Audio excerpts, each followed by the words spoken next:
No mundo de hoje, de opiniões fáceis e polêmica para atrair views e, enfim, publicidade e apoio, todo mundo tem uma opinião sobre tudo. E não é diferente sobre o caso das manifestações causadas pela morte de George Floyd nos Estados Unidos contra o racismo, contra líderes e figuras históricas importantes desse período e desse fenômeno, né? Que é a escravidão, que é o racismo. Como alguns monumentos depredados nos Estados Unidos, na Inglaterra e aqui no Brasil também a ameaça de que alguns monumentos sejam destruídos. Mas pouco se pergunta, por exemplo, o que os historiadores têm a dizer sobre isso. E eu, Luiz, professor de História da Rede Pública Estadual de Ensino, deixo aqui minha opinião sobre a destruição, a depredação e a manifestação por meio da violência em relação a monumentos históricos. Venha comigo para saber um pouco mais sobre o assunto.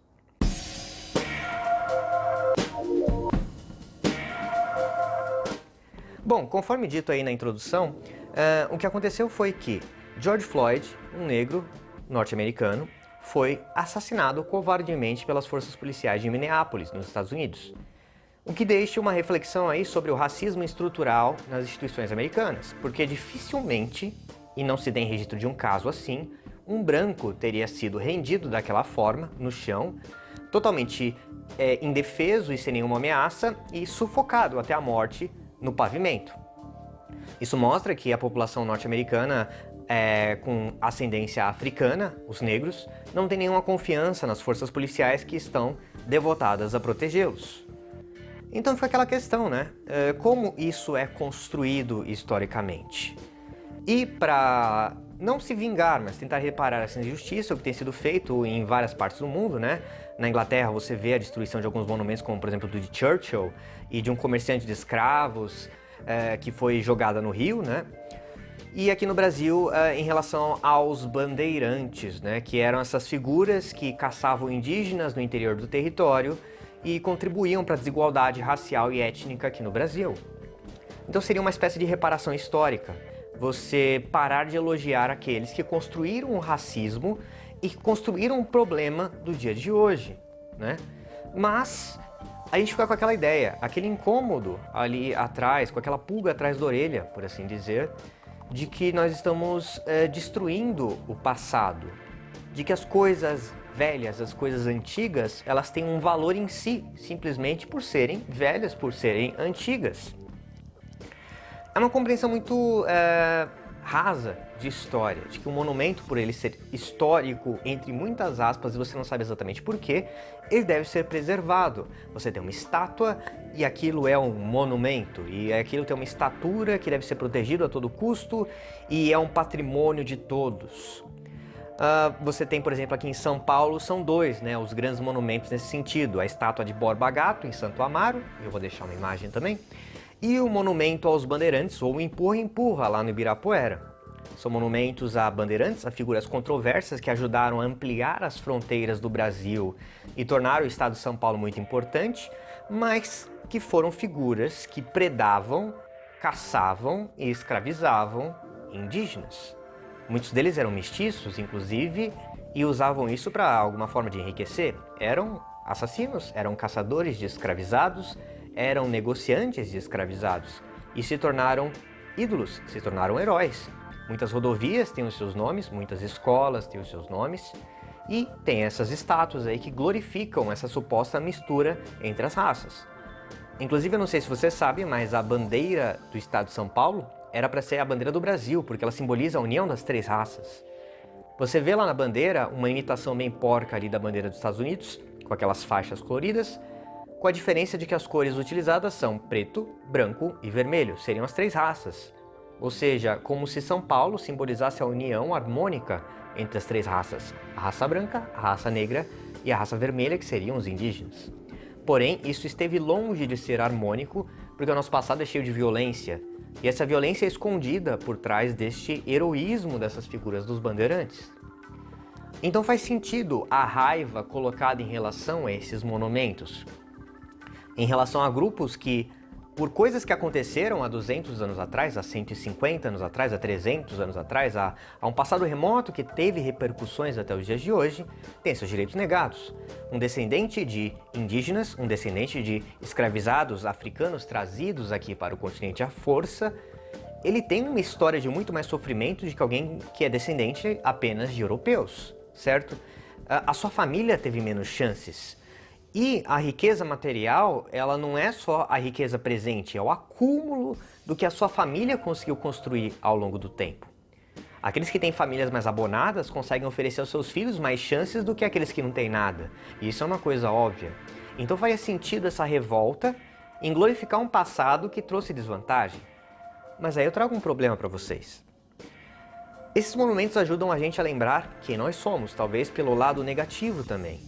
E outra coisa, será que essa raiva, esse ódio, esse ressentimento parte realmente das pessoas mais afetadas? Isso é uma provocação, é claro, e eu não me coloco como dono da razão, certo? É apenas uma pergunta que eu coloco. Será que as pessoas que estão doidas aqui no Brasil para destruir aqueles monumentos, como do Borba Gato, como do Empurra-Empurra lá no Ibirapuera, são descendentes de indígenas? São descendentes de negros, de um movimento antirracista que estão ali doidos para realmente denunciar as mazelas da desigualdade racial e étnica aqui no Brasil? Ou seria um movimento oportunista? Novamente, eu não sei, mas eu gosto de fazer essa pergunta porque eu olho para a Inglaterra e eu fico realmente confuso. Eu olho para o Reino Unido e vejo aqueles monumentos de Churchill, dos negociantes de escravos, e Churchill era um racista assumido. E motivado por algo que aconteceu nos Estados Unidos, a população do Reino Unido esteve disposta a abrir mão da quarentena no meio de uma pandemia. Eles que eram, até antes do Brasil se superar para superar essa marca, o segundo país, o segundo estado que tinha mais mortes no mundo pela Covid-19, eles quebraram a quarentena para protestar contra o racismo que aconteceu em outro país e se vingar de uma história racista, de um legado racista que para eles parecia mais bem resolvido e bem tratado do que os Estados Unidos. Então, essa é uma coisa que me intriga.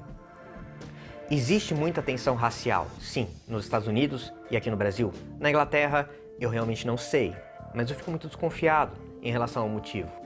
Existem movimentos oportunistas, que eles querem canalizar esse ódio, essa revolta, esse sentimento anti-establishment, ou seja, um sentimento contra tudo o que está aí.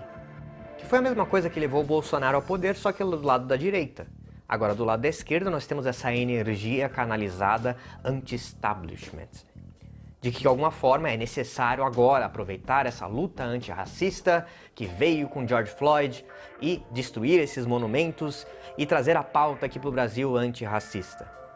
É realmente muito importante discutir qual é o legado antirracista que nós queremos construir, especialmente após muitas políticas governamentais, como a Lei de Terras de 1850, como todo esforço para colocar a população negra à margem da sociedade, ter tirado as condições dessas famílias de afrodescendentes de ascenderem socialmente. Mas destruir monumentos para isso, eu realmente não ligo para esses monumentos. Se eles forem destruídos, depredados, seria até um favor à cidade, porque eles são feios, né?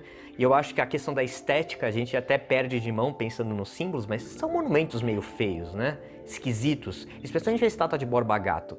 Se forem destruídos eu não ligo, mas eu realmente não acho que a destruição ou não dessas peças está ligada à luta antirracista, à luta anticolonial ou o que quer que seja, tanto aqui quanto na Inglaterra.